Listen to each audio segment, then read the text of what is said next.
My name is Pablo. I'm 37 years old. I live in here for 5 years. I don't live in here anymore. I just come here for get the spot. So how long have you been tattooing for? I probably 15 years, but professionally for the last 10 years. How did you get your start tattooing? Basically, when I watched one episode of Miami Ink, that got me interested in tattooing because I was studying fine arts at the time. Yeah. And watching that made me realize that these guys were doing basically the same, but on skin. How much has your fine art background influenced your work currently? Completely. For me, I think it's something that every tattoo artist should do or should be. You have to be an artist first, and then you decide to become a tattoo artist because it's like a different branch of art, so to speak. So yeah. The thing is, nowadays, so much pollution, so to speak, in social media.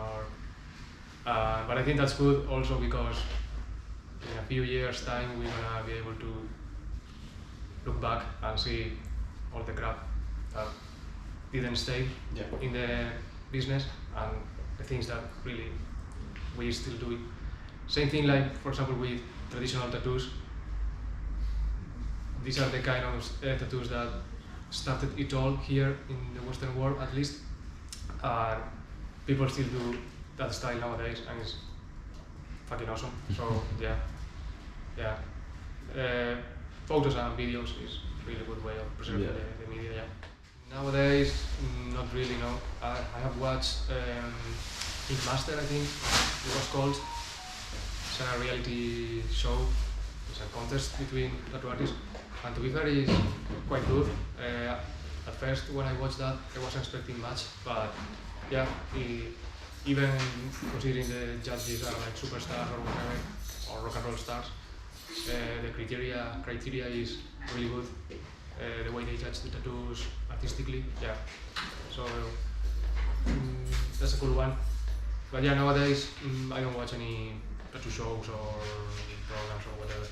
Do you think social media is useful or helpful, really?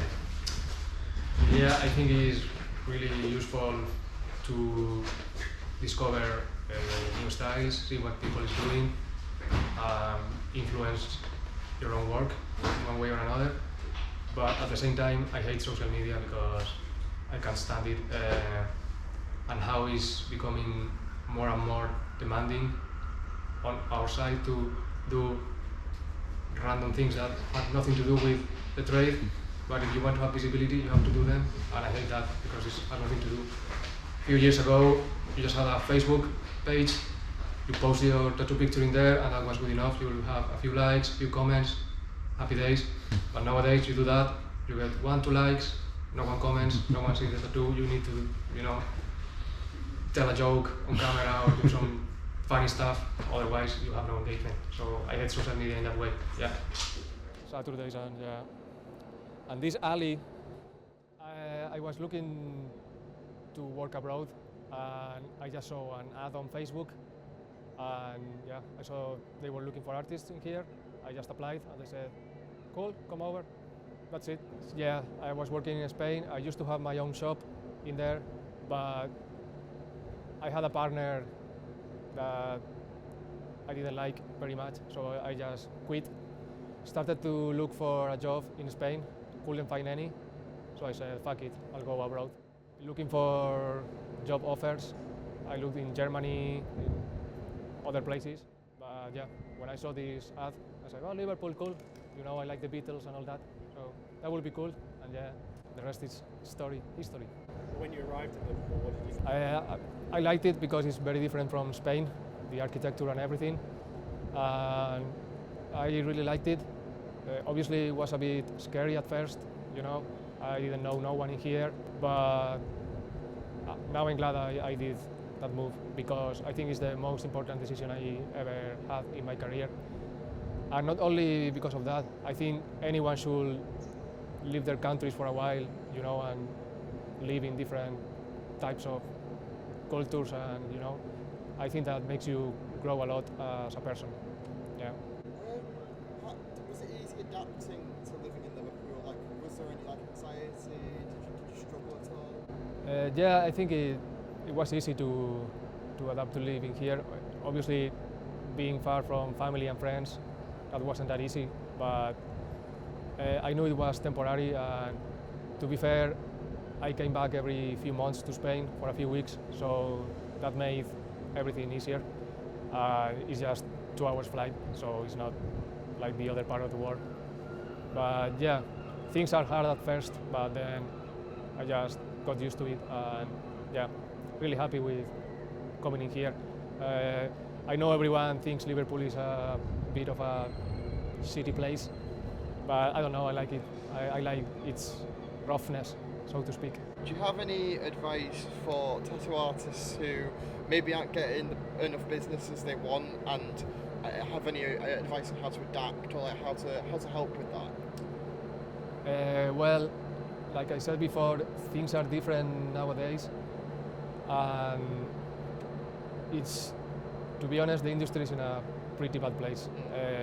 We are struggling a lot, and this isn't like it used to be 5 years ago. It's really hard to get bookings, and it looks like everyone is a tattoo artist now, and prices are going down, so it's hard today.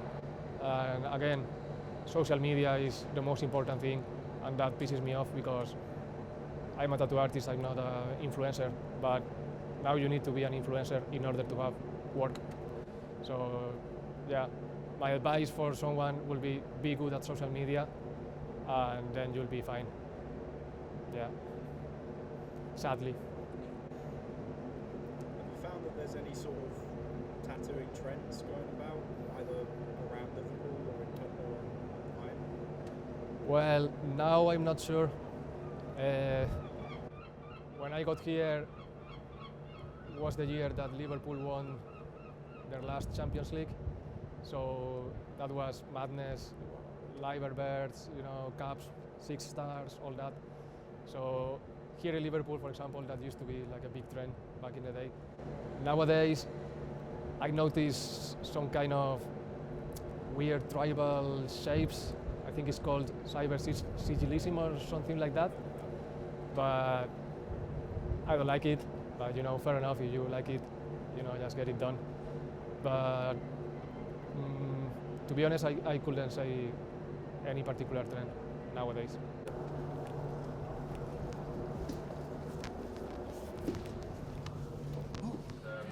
Kind of 2 fingers that way. The exact same point that Yeah. we went from one of the most painful places.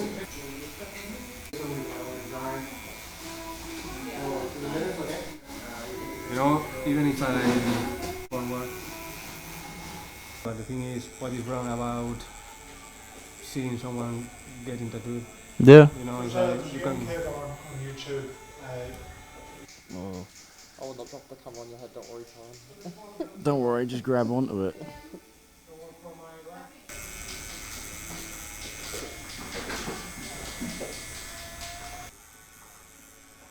You feeling good?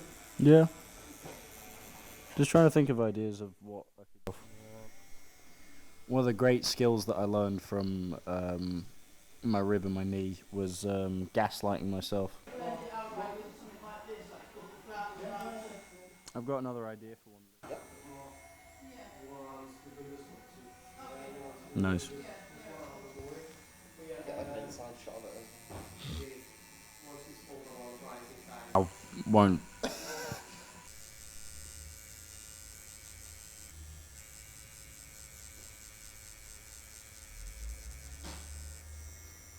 But shouldn't I be. just sign whatever you send me, that's it. I won't even read it. Yeah, That's I okay. guess you're interested, so I thought,